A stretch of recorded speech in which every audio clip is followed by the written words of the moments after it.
Amen. Amen. Pastor, praise the Lord. Praise the Lord. Thank you so much, Srinivas garu, for the wonderful song.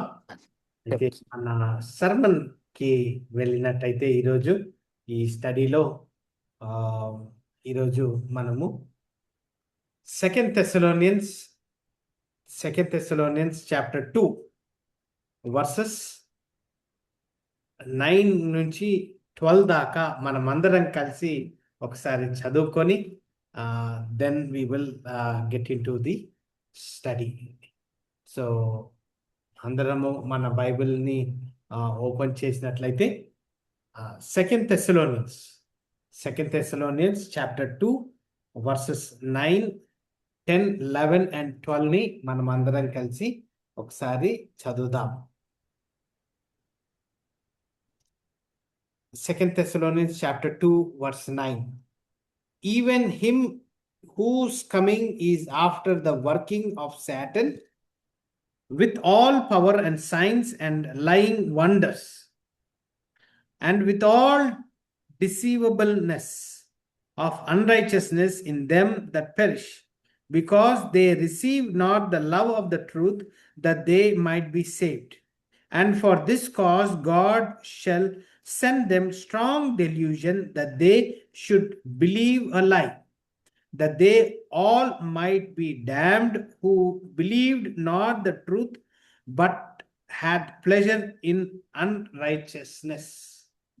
చిన్న ప్రార్థన చేసుకుందాం. Loving and living heavenly father, thank you for this time. Speak to us. Give us that wisdom, knowledge, understanding and discernment to know the truths for your glory. In Jesus' name I pray. Amen. So ఇక్కడ యథావిధిగా ఇది ఒక 4-point సర్మన్గా మనం గమనిస్తున్నప్పుడు the great deception of the last days అని నేను నా సర్మన్ టైటిల్ని చేశాను. The great deception of the last days. Last Sunday sermon మీరు వర్సెస్ 4 నుంచి 8 దాకా గమనించినట్లయితే ఏ విధంగా యాంటిక్రైస్ట్ ఏ విధంగా ఒక కరిస్మాటిక్గా అథారిటీ తోటి పవర్ తోటి అతను యాంటిక్రైస్ట్గా రివీల్ అవుతాడు.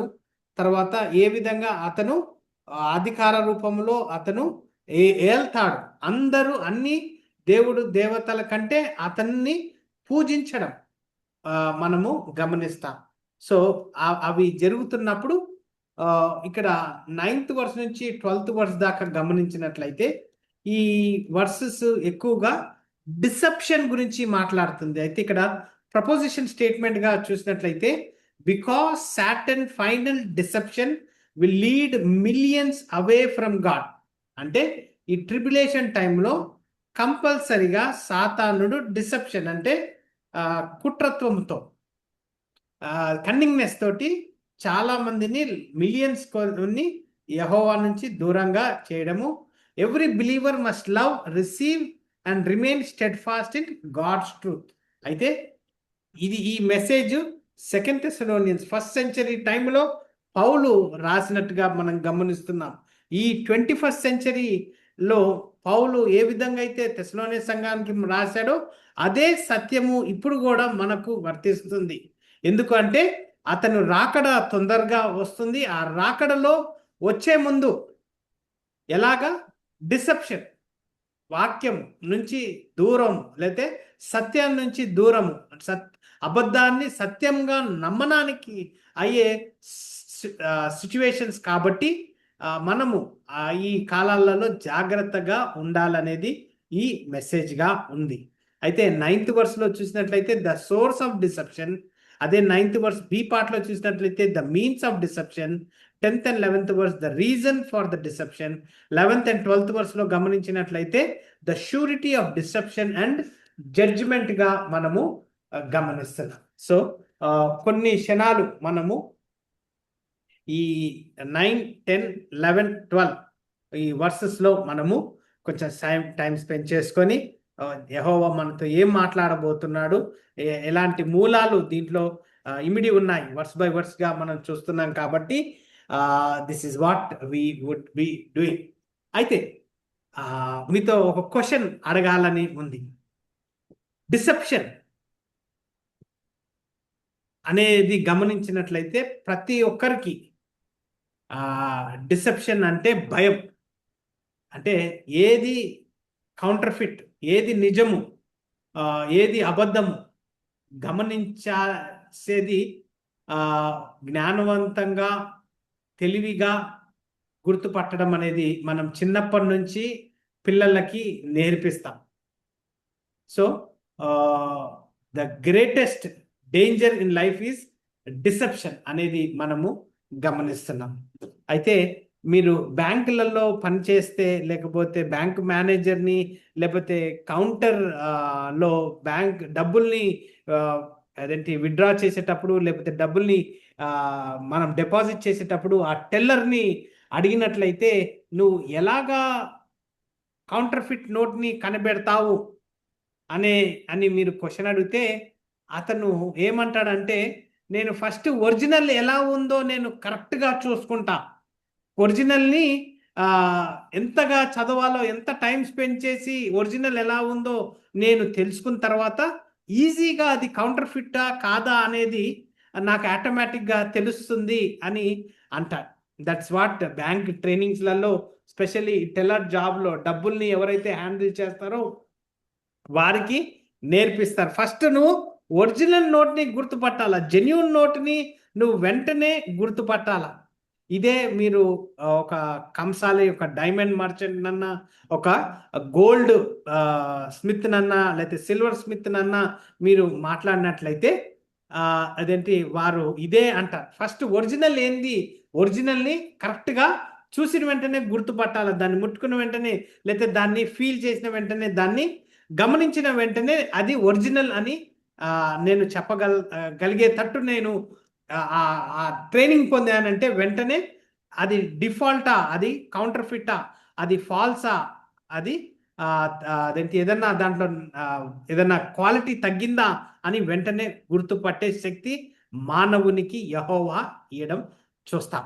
అయితే వాక్యానుసారంగా ఆత్మీయంగా గమనించినట్లయితే సత్యము తెలుసుకోవాలి అనే మన అందరికీ ఆశ ఉన్నప్పుడు వాక్యాన్ని మనము క్లియర్గా చదువుకోకుండా పైన అక్కడ ఇక్కడ వినేసి అంటే అదేంటి ఒక ఐడియాలజీకి వచ్చేసి నాకు వాక్యము తెలుసు అని అనుకుంటే తప్పు.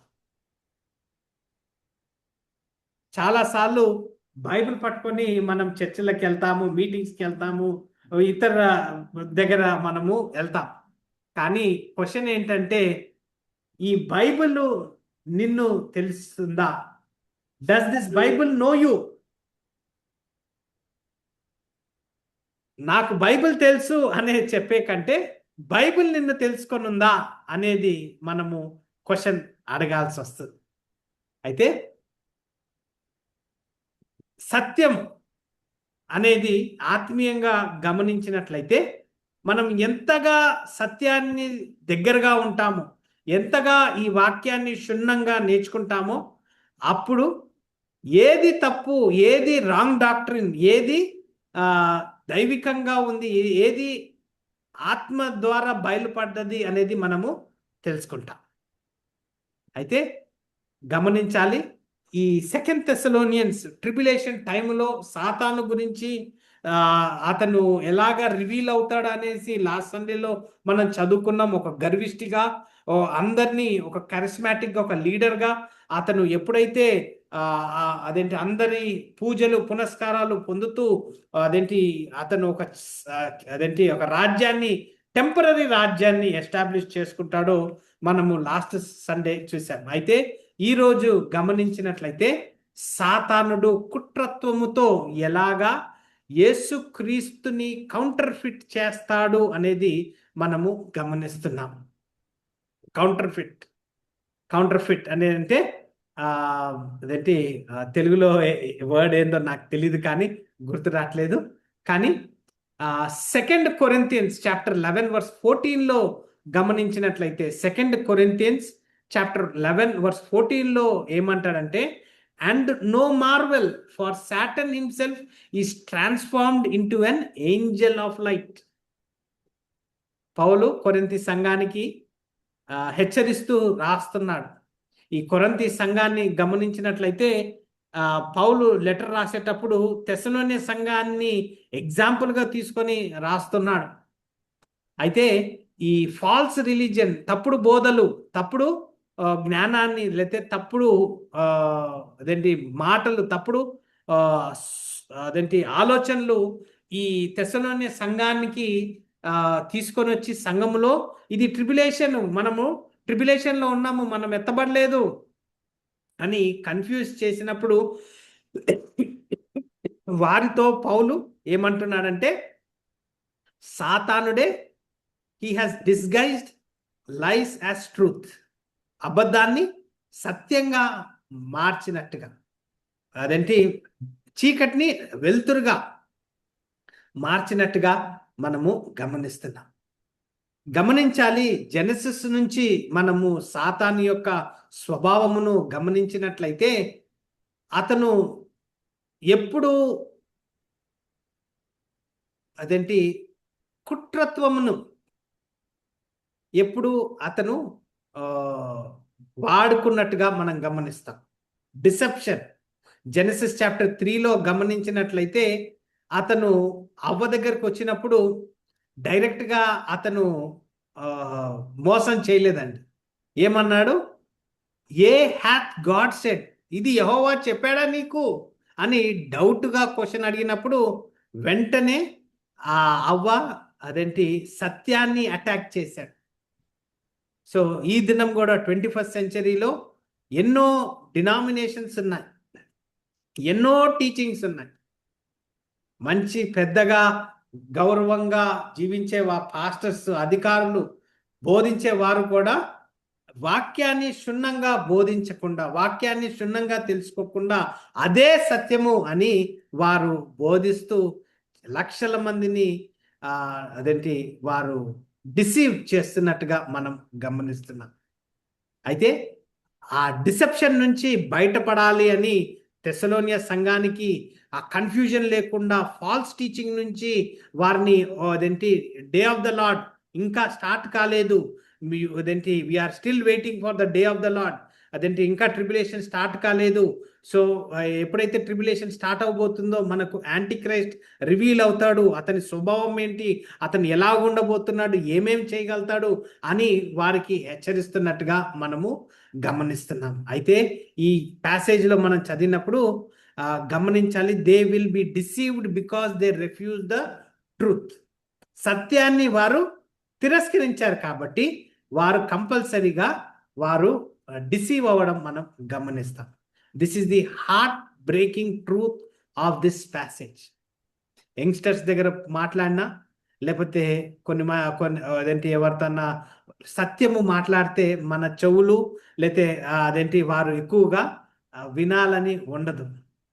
అదే కుట్రత్వముతో డైరెక్ట్గా పాయింట్ మాట్లాడకుండా అలాగా ఇలాగా కథలు చెప్పుకుంటూ వెళ్తే దాన్ని వింపుగా ఉంటుంది. కాబట్టి దాన్ని వినడం మనము చాలాసార్లు సర్మన్ మెథడాలజీ అలాగా చేంజ్ అయిపోయినట్టుగా కూడా మనము గమనిస్తాం.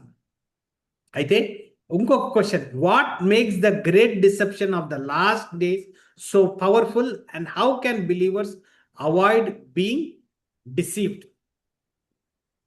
చివరి దినాలలో లేఖనాలే సాతానుడు వెలుగుదూత వలె వస్తాడు, సత్యాన్ని అబద్ధాన్ని సత్యంగా నిరూపిస్తాడు అని అన్నప్పుడు ఆ లాస్ట్ డేస్లలో మనం ఎలాగ మనల్ని కాపాడుకోవాలి, ఇలాంటి కుట్రత్వం నుంచి ఎలాగ మనము తప్పించుకోగలుగుతాము అనేది మనము గమనించినట్లయితే ఈ 4 పాయింట్స్గా చూసినట్లయితే 9th వర్స్లో the source of deception, 9th B పార్ట్లో the substance of deception, 10th and 11th వర్స్లో the reason for deception, verses 11 to 12లో the surety of deception and జడ్జిమెంట్గా మనము గమనిస్తున్నాం.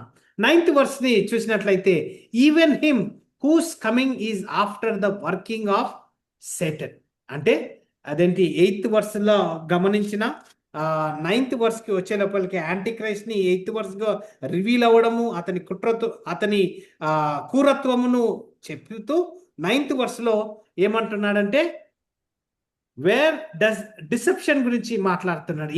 ఈ డిసెప్షన్ ఎక్కడి నుంచి బిగిన్ అవుతుంది, ఈ కుట్రత్వం ఎక్కడి నుంచి బిగిన్ అవుతుంది అంటే it does not begin with the anti Christ, it begins with Satan himself. సాతానుడు ఆ యాంటీ క్రైస్ట్ లో ద్వారా రివీల్ చేయబడ్డం అనేది మనం గమనిస్తాం. బైబిల్లో రెండు వ్యక్తులు సాతాను ద్వారా అదేంటి నింపబడినట్టుగా మనం గమనిస్తాం. ఫస్ట్ వ్యక్తి ఎవరో కాదు, యేసుక్రీస్తు పక్కన ఉండి జీవించి బోధన విని మిరాకిల్స్ ని చేసి జూడా ఇస్కరియోత్ ఎవరైతే యేసుక్రీస్తుని సిలువకే అప్పజెప్పాడు. వాక్యం ఏమంటదంటే అతనిలో సాతానుడు ఎంటర్ అయ్యాడు అని అంటారు. అయితే రేపు ఈ యాంటీ క్రైస్ట్ ఎవరైతే వస్తున్నాడో అతనిలో కూడా ఆ కరిస్మాటిక్ లీడర్లో కూడా సాతానుడు ఎంటర్ అవడం అనేది మనం గమనిస్తాం. అయితే పాల్ ఏమంటాడు, even him who's coming is after the working of Satan. Coming అంటే పరోసియా అనేది. అయితే యేసుక్రీస్తు రెండో రాకడ గురించి మనం గమనించినట్లయితే ఇక్కడ సాతానుడు కూడా సేమ్ కౌంటర్ ఫిట్ గానే వస్తున్నట్టుగా మనము గమనిస్తున్నాం. యేసుక్రీస్తు వలె ఇమిటేషన్ చేయడం మనం గమనిస్తాం. యేసుక్రీస్తు వలె ఆత్మ ద్వారా నింపబడిన లాగానే అతను యాంటీ క్రైస్ట్ డిసీవ్ చేయడం మనం గమనిస్తాం. యాంటీ క్రైస్ట్ సాతాను ద్వారా ఎంపవర్ అయ్యి డిసీవ్ చేయడం అనేది మనం గమనిస్తాం. Jesus called Satan a liar and the father of it. John chapter 8:44 గమనించినట్లయితే ఇది గార్డెన్ ఆఫ్ ఈడెన్ నుంచి సాతానుడు సత్యాన్ని ఎలాగా అబద్ధముతో రీప్లేస్ చేయడం, ఒక స్ట్రాటజీ ఎలాగ ప్లాన్స్ వేసి ఒకటి తర్వాత ఒకటి ఎలాగా కుట్రత్వాన్ని ఇంకా ఎక్కువగా చేయాలి అనేది మనం గమనిస్తాం. అయితే గమనించాలి, సాతానుడు చాలా తక్కువగా యెహోవాని రిజెక్ట్ చేసినట్టుగా మనం గమనిస్తాం. కానీ ప్రతిసారి సాతానుడు యెహోవా వాక్యాన్ని క్వశ్చన్ చేయడం మనం గమనిస్తాం. దాని ద్వారా మెల్లగా మానవుని సైకలాజికల్గా ఆత్మీయంగా మెల్లమెల్లగా డిసెప్షన్ని కుట్రత్వంని తీసుకొని వస్తున్నట్టుగా కూడా మనము చూస్తాం. అయితే మనము ఇది శరీరంలో ఉన్నప్పుడు, ఈ లోకంలో ఉన్నప్పుడు అదేంటి ఈ కంపీటింగ్ వాయిసెస్, లేకపోతే ఈ సోషల్ మీడియా, టెలివిజన్, లేకపోతే ఈ యూట్యూబ్, లేకపోతే బుక్స్ అన్నా కానీ మనం గమనించినట్లయితే కొన్ని సంఘాలు కూడా ఈ విధంగానే మాట్లాడతారు. ఎందుకు అంటే వారి పాపులారిటీ కోసం, లేకపోతే వారి పర్సనాలిటీ కోసం, లేకపోతే ఇతరులని ఇంప్రెస్ చేయడం కోసము అనేది మనం గమనిస్తాం. కానీ వాక్యం ఏమంటుందంటే we test everything by the word of God. వాక్యము ద్వారా నేను ఇప్పుడు మీతో మాట్లాడుతున్నా, ఈ బోధన మీతో పంచుకుంటున్నా, మీరు ఇది కరెక్టా కాదా అనేది వాక్యము ద్వారానే మీరు దీన్ని అంగీకరించాలి. You have to test by the word of God. Berea సంఘస్థులైతే వాక్యాన్ని క్షుణ్ణంగా తెలుసుకొని పరిష్కరించుకొని వారు నేర్చుకున్నట్టుగా మనము చూస్తాం.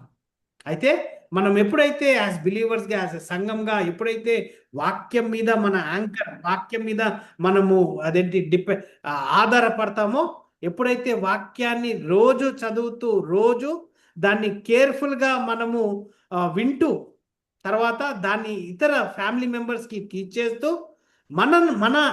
మన హృదయాన్ని వాక్యము ద్వారా నింపడుతూ అదే టైంలో సాతానుడు చెప్పే అబద్ధాల్ని దూరపరుస్తూ, అలాంటి అబద్ధాల్ని ఈజీగా గమనిస్తూ మనల్నే కాపాడకుండా మన ఫ్యామిలీని, మన మీద ఆధారపడిన బిలీవర్స్ని కూడా మనము ఎంకరేజ్ చేయొచ్చు అనేది మనము గమనిస్తున్నాం.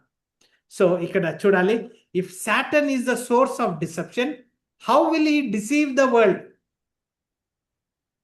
లోకాన్ని ఎలాగా డిసీవ్ చేస్తాడు అనేది గమనించినట్లయితే the substance of deception 9th verse will all power and signs and lying wonders.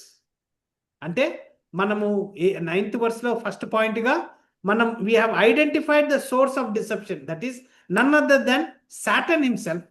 అయితే ఇప్పుడు how the deception will spread అనేది గమనించినట్లయితే పౌలు ఏమని డిస్క్రైబ్ చేస్తుందంటే ఆ సాతానికి శక్తి, సైన్స్, వండర్స్, లయింగ్ వండర్స్, అదేంటి స్పీచ్, ఇన్ఫ్లుయెన్షియల్గా, సూపర్ న్యాచురల్గా, అదేంటి కళ్ళకి సత్యంగా చెవులకి సత్యంగా వినిపించేటట్టుగా అతనికి ఆ శక్తి ఇవ్వబడుతుందనేది మనము గమనిస్తున్నాం. మాథ్యూ చాప్టర్ 24 వర్స్ 24ని చదివినట్లయితే, for there shall arise false Christ and false prophets and shall show great signs and wonders in so much that if it were possible they shall deceive the very elect. అంటే ఎవరైతే యేసుక్రీస్తు elect చేశాడో అతన్ని కూడా deceive చేసే శక్తి అతనికి ఉంటుందంట. Miracles అనే కాదు, మెరాకిల్స్ కంటే ఇంకా ఇంకా ప్రూఫ్ తోటి అదేంటి ఇది సత్యము, అబద్ధాన్ని సత్యముగా ప్రూవ్ చేయడం అనేది మనం గమనిస్తున్నాం. అయితే దీని నుంచి బయటపడాలి అంటే మనకు ఓన్లీ ఉన్న ఆయుధం, the only weapon is scriptures. సాతానుడు యేసుక్రీస్తు పనులన్నిటినీ ఇమిటేట్ చేయబోతున్నాడు.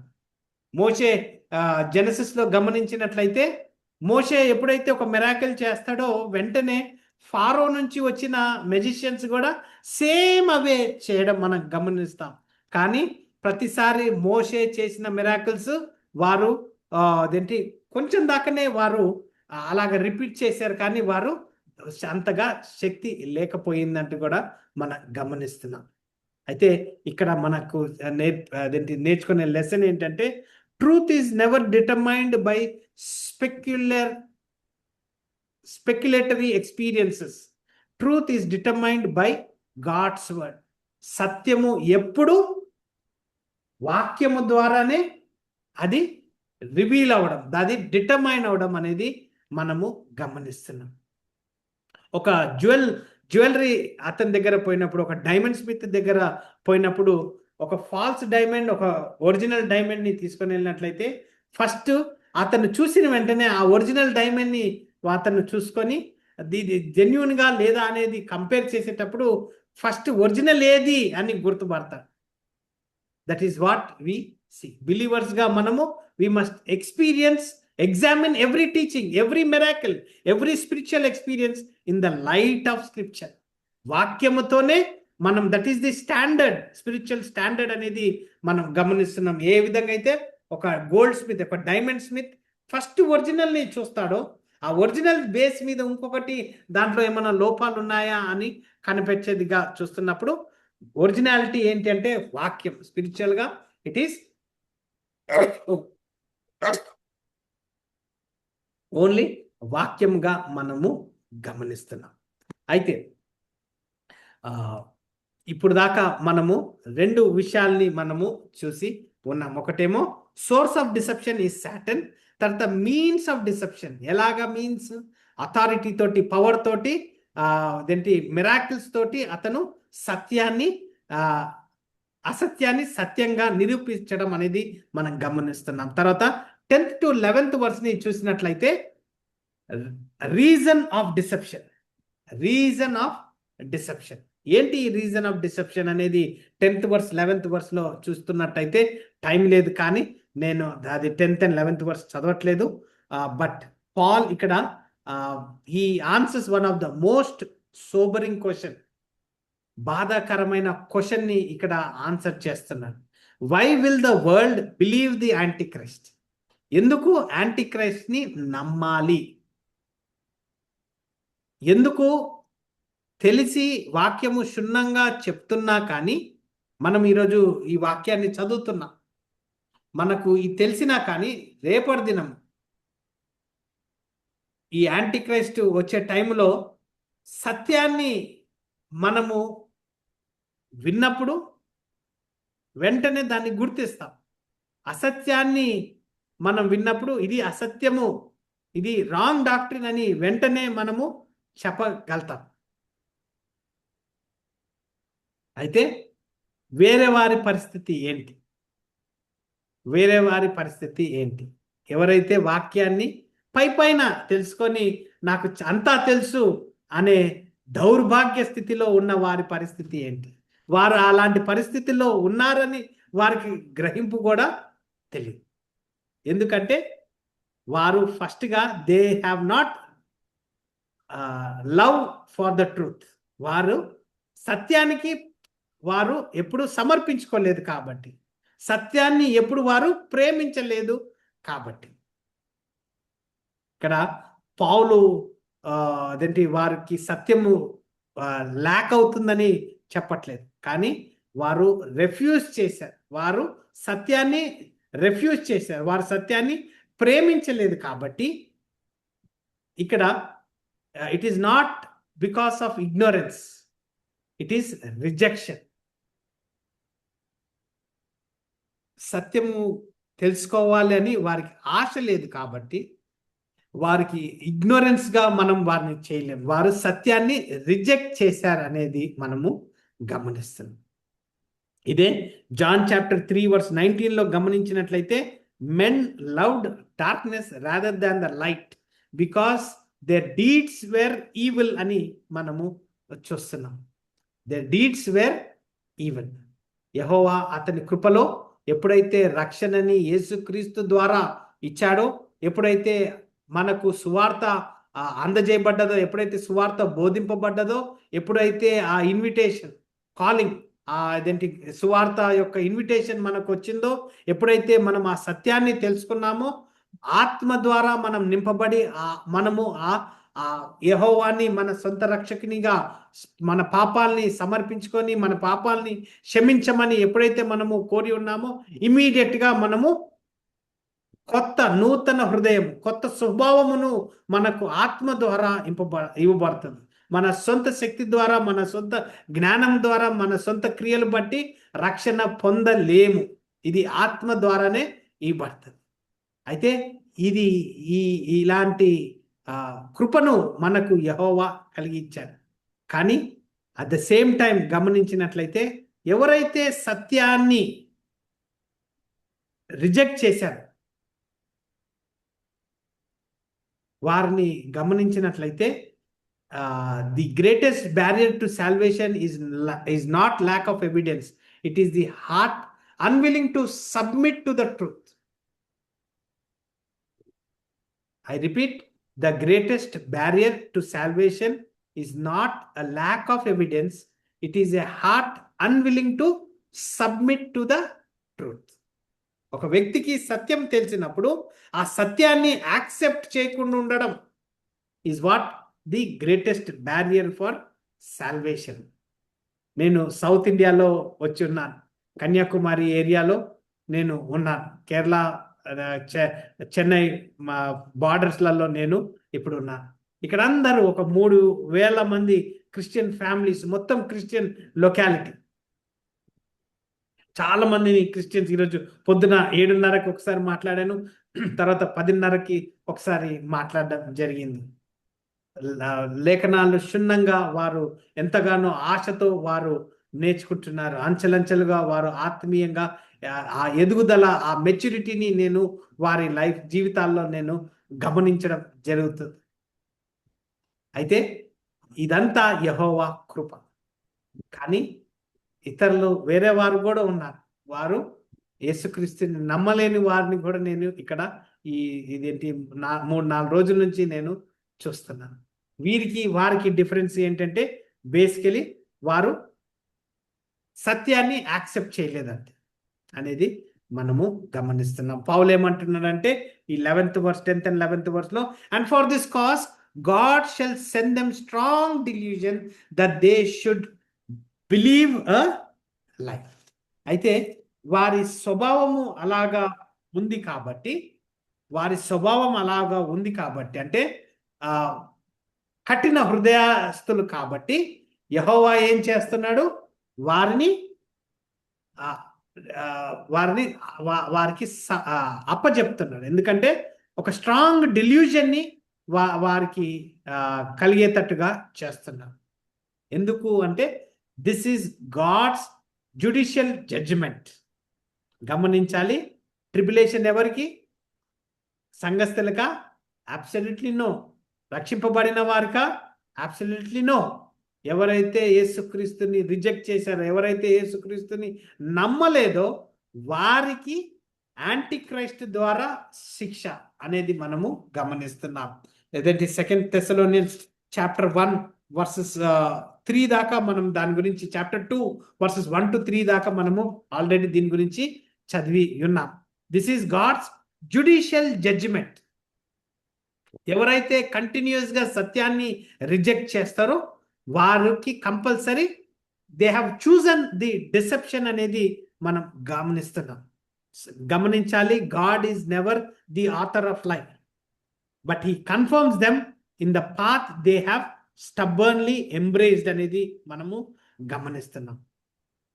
ఎవరైతే యేసుక్రీస్తుని నమ్మలేదో వారు కఠినస్తులుగా ఉన్నప్పుడు ఇంకా వారి పరిస్థితి ఇంకా మారదు అని వారిని అదేంటి అబద్ధానికి వారిని అప్పజెప్పేదిగా కూడా మనము గమనిస్తున్నాం. This is a very frightening reminder that every response to God's truth has eternal consequences. యేసుక్రీస్తు యొక్క సత్యము బోధనలు మనము ఇంకా అంగీకరించట్లేదనంటే దానికి కాన్సిక్వెన్సెస్ ఈ విధంగా ఉంటుందనేది మనము గమనిస్తున్నాం.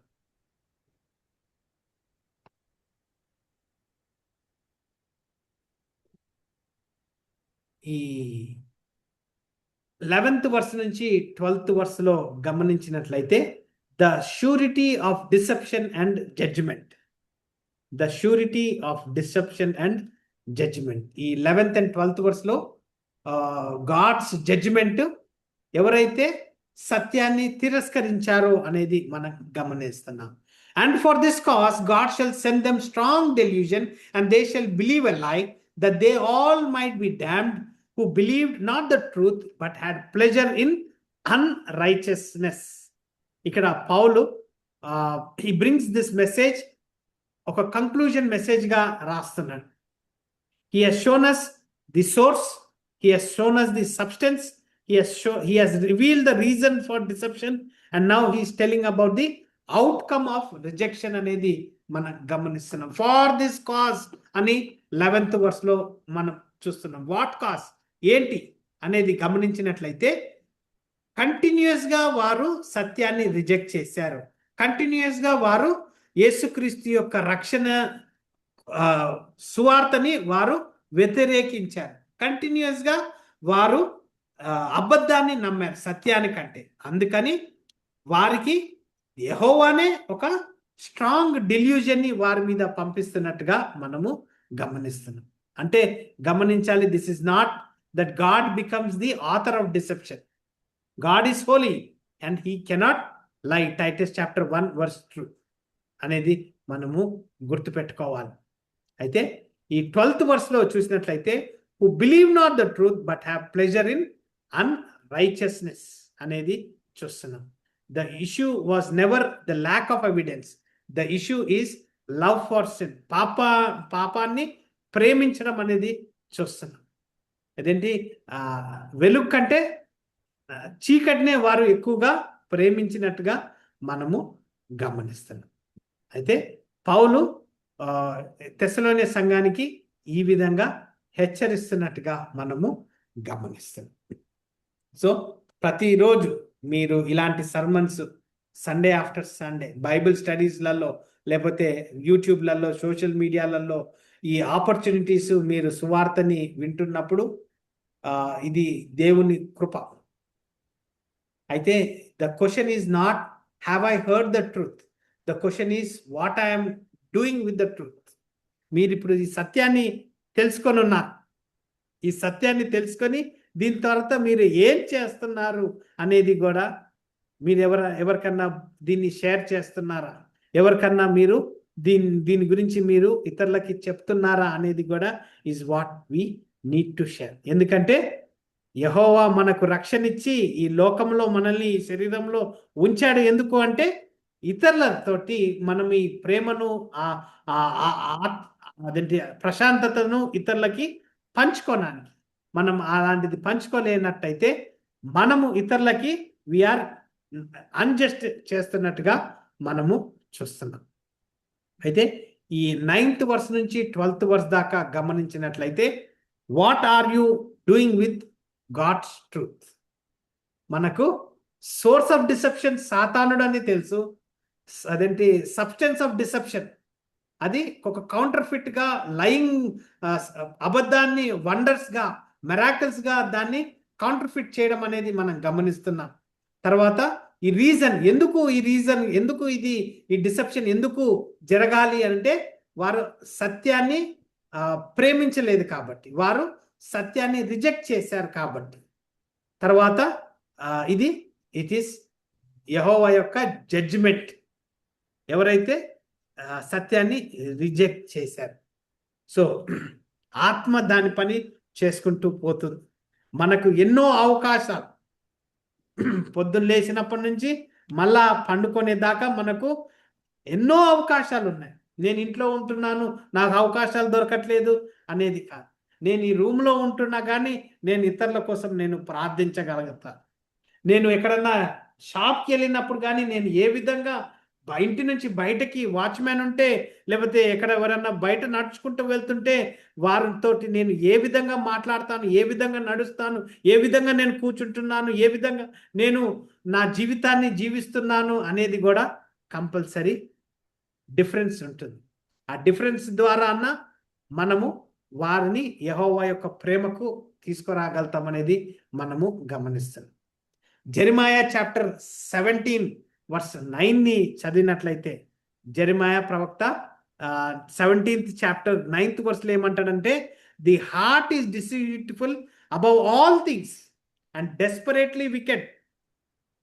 The heart is deceitful above all things and desperately wicked. చిన్నప్పటి నుంచి చాలా మంది ఏమంటారంటే, ఎదుగుతున్న పిల్లలకి నీకు కొంచెమన్నా లౌక్యం ఉండాలి, కొంచెమన్నా కుట్రత్వం ఉండాలి, ఎలాగ ఎవరితో మాట్లాడాలి, ఎలాగ ఎవరితో ఇచ్చేయాలి అనేది గమనించాలి. వాక్యం ద్వారా చూస్తున్నప్పుడు వాక్యము మనం ఎప్పుడైతే వాక్యాన్ని ప్రేమిస్తామో ఆ టైంలో యెహోవా ఎవరితో ఎలా మాట్లాడాలి, ఎలాగా ఎలాగా మనము స్మార్ట్గా ముందే డేంజర్ని గ్రహించి అక్కడి నుంచి తొలగిపోవడానికి మనకు యెహోవా అవకాశాలు ఇస్తాడు. కానీ చాలాసార్లు మన సొంత జ్ఞానంతో ఉపయోగించినప్పుడు అది డిసెప్షన్, కుట్రత్వంగా మనము చూస్తాం. సో చాలా వ్యత్యాసం ఉంది. లోకానుసారంగా శరీరంగా కుట్రత్వము ఎక్కువగా మనము ఎక్స్పీరియన్స్ చేశాం. వాక్యాన్ని తెలిసి వాక్యము ద్వారా మన జీవితాన్ని నడిపించేటప్పుడు దాంట్లో ఉన్న ప్రేమ, దానిలో ఉన్న ప్రశాంతత అది చాలా వేరుగా ఉంటుంది. ఎందుకంటే జాన్ చాప్టర్ 14 వర్స్ 6 ఏమంటుంది? I am the way, the truth and the life, no man cometh unto the father but by. యేసుక్రీస్తుని నమ్మినప్పుడు, మనకు ఆ సత్యము ఎరిగినప్పుడు ఆటోమేటిక్గా మనము ఈ లోకాన్ని జయించేదేగా మనము గమనిస్తున్నాం. సో ఈ మెసేజ్ వినేవారు ఆన్లైన్లో ఉన్నప్పుడు, as we will stand fast for దేనికోసము?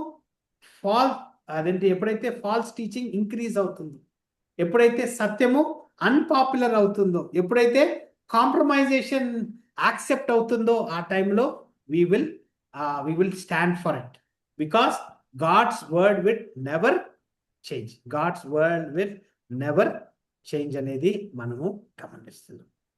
అయితే do not reject God's truth. Do not reject God's truth. 2 Corinthians chapter 6 verse 2, behold, now is the accepted time. Behold, now is the day of salvation. Jesus Christ died for our sins. He was buried and rose again on the third day. అతను మూడో దినాన మరణించి పునరుద్ధానుడై. ఎందుకు అంటే అతన్ని ఎవరైతే నమ్ముతారో అతను he forgives them and gives them eternal life. అతను మరణాన్నే జయించాడు. మనం ఎప్పుడైతే ఈ ఇన్విటేషన్, ఈ గాస్పుల్ మెసేజ్ని మనం ఎప్పుడైతే యాక్సెప్ట్ చేస్తామో వెంటనే మన హృదయంలో the indwelling of the Holy Spirit, ఆత్మ ద్వారా మనము నింపబడతాం. అండ్ వీఆర్, మన పాత స్వభావము మనలో ఉండదు. అది ఆత్మ ద్వారానే మనము జీవిస్తామనేది మనం గమనిస్తాం. So today when we accept Jesus Christ as a lord and saviour, ఇప్పుడు దాకా యాక్సెప్ట్ చేయలేదంటే this is the right time to accept Jesus Christ. లేకపోతే we will fall short of his grace, we will fall short of his mercy అనేది మనము చూస్తున్నాం. First Timothy chapter 3 verse 15 చూసినట్లయితే the pillar and the ground of truth, the pillar and the ground of truth. లోకమును గమనించినట్లయితే it is full of deception, కానీ సంఘంగా వాక్యానుసారంగా మనం గమనించేటప్పుడు it is the pillar of ground of truth గా మనము చూస్తాం. So this is where the వాక్యమే మనల్ని గ్రేటెస్ట్ డిసెప్షన్ నుంచి కాపాడుతుంది. మన హృదయాన్ని లోకానుసారంగా ఈ శరీరాన్ని జయించాలి, ఈ హృదయం ద్వారా శరీరాన్ని జయించాలి అంటే it is only by the word of God. May the lord help you to love the truth, to live the truth and proclaim the truth until the Lord Jesus returns. Amen. I request Reverend Dr. Jay Shekhar Garu to pray and close this with the benediction. ప్రార్థించుకుందాం. దైవజనులు ఇచ్చిన వర్తమానం ద్వారా అశ్రద్ధ చేయక వాక్యము ఉన్నది ఉన్నట్లుగా మనకు దేవుడు తన దాసుని ద్వారా బయలుపరిచినందుకై దేవునికి స్తోత్రాలు. ప్రార్థించుకుందాం. ప్రియమైన ప్రభువా, పరలోక తండ్రి, గుడ్ న్యూస్ బాప్టిస్ట్ అసెంబ్లీ ద్వారా ఒక ప్లాట్ఫామ్ ఏర్పాటు చేసి తెస్సలోనిక రాసిన 2వ తెస్సలోనిక సంఘానికి అపోస్తలుడైన పౌలు ఇచ్చిన హెచ్చరికలను చివరి దినాల్లో ఎలా ఉంటారు ప్రజలు అన్ని ఈ దాసుని ద్వారా మా గమనానికి తెచ్చిన ప్రతి అంశమును బట్టి నీకు స్తోత్రాలు చెల్లిస్తుంటున్నాం. చివరి దినాల్లో వాక్యాన్ని సత్యముతో పరీక్షించాలని మా గమనానికి తెచ్చినందుకే స్తోత్రాలు. అవిధేయుడు, బెంకములాడువారు, మోసపుచ్చు ఆత్మ గలవారు మరి ఉంటారని, సత్య విషయమైన జీవితం జీవించకుండా, అవకాశాలను సద్వినియోగపరచుకోనకుండా, క్రియల విషయంలో సత్య విషయమై అనుభవం లేకుండా, అపవిత్రులుగా అబద్ధ విషయంలో నశించువారుగా అనేకులు ప్రభువా జీవిస్తున్నారు. పైకి భక్తి కలిగిన వారుగా ఉంటూ ఆయన యొక్క శక్తిని ఆశ్రయించిన వారుగా జీవిస్తూ ఉంటున్న అనేకుల కొరకే ప్రార్థిస్తూ ఉంటున్నాం. విశ్వాసులు దుర్నీతికి అబద్ధాలకి నమ్మకం ఉన్నట్లు మోసపుచ్చు భ్రమపరచు ఆత్మల నుండి కాపాడబట్టు కూడా సాయం చేయమని ప్రార్థిస్తుంటున్నాం. తండ్రి, ఈ దాసుల ద్వారా తెస్సలోనిక సంఘంలో అపోస్తలుడైన పౌలు ఇచ్చిన హెచ్చరికలు, ప్రతి పదము ప్రతి హెచ్చరిక మాకు కనువిప్పు కలిగించలాగిన మాతో మాట్లాడినందుకై వందనాలు చెల్లిస్తూ, ఆన్లైన్లో ఉన్న వారి కొరకు, కుటుంబాల కొరకు, ఆఫ్లైన్లో ఉన్న వారి కొరకు, కుటుంబాల కొరకు ప్రార్థిస్తూ, చివరి దినాల్లో ఉన్నాం. వాస్తవము సత్యం. ర్యాప్చర్ ఎప్పుడు జరుగుతుందో మాకు తెలియదు నాయన, అది ఏ సమయమైనా జరగచ్చు. వరల్డ్ సిచ్యువేషన్స్ అన్నీ కూడా ఆ విధంగా ప్రభు సూచనలు లేఖనానుసారంగా మరి జరిగించబడుతూ ఉంటున్నాయి. కాబట్టి తెలిసి మేము బయలుపరుస్తున్న విషయాల విషయమై మేము జాగ్రత్త వహించి ఉండకపోతే విడిచిపెట్టబడతాం. అది మహాభయంకరమైనటువంటి దినాలు, అవి దేవుని ఉగ్రత దినాలు. సెకండ్ కమింగ్ కొరకు ఎదురు చూడక ర్యాప్చర్లోనే ఎత్తబడే భాగ్యము దయచేయమని కూడా ప్రార్థిస్తున్నాం. మరో పర్యాయం తండ్రి, దాసు దూర ప్రాంతంలో ఉంటుండగా ఆయన గడుపుడు మరి దినములు యూత్స్ మధ్య ఆయన నీవు దైవవాక్యాన్ని అందిస్తూ ఉంటుండగా వారి పరిచయను నీరు కట్టి పరిమి చేయమని దీవించి ఆశీర్వదించమని ప్రార్థిస్తూ, ఈ శ్రమలో ప్రభు మా గమనానికి తెచ్చిన ప్రతి అంశమును ప్రతి పదమును ఆయన హెచ్చరికగా తీసుకొని నీ కొరకు జీవించిన శక్తిని, విశ్వాసమును కాపాడుకుంటూ, సాక్ష్యమును కాపాడుకుంటూ సాయం చేయమని, నిన్న ప్రతి బిడ్డను దీవించి ఆశీర్వదించమని, మా కొరకు ప్రాణం పెట్టి తిరిగి రానైనా మా ప్రియ ప్రభువును మా రక్షకుడైన యేసు ప్రభు వారి దివ్యనామమున ప్రార్థించి పెట్టుకుంటున్నాము తండ్రి. ఆమేన్. బిడ్డ చేస్తున్న వీటిలో give the production Now may the grace of our Lord, the communion of the Holy Spirit, and the love of Jesus Christ rest and abide upon us, now and forevermore. Amen. ఆమె Thank you.